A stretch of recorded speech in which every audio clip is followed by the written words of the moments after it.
think there's a great sense of appreciation being able to work with a person to achieve their goals, whether their goal is to simply be listened to have help to access the community, or to have care implemented to support their physical needs.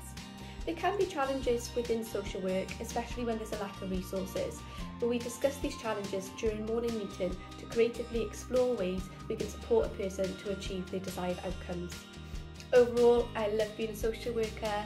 I love working in a passionate and creative environment, promoting independence, protecting dignity and advocating for the wants and the wishes of the people that we work with.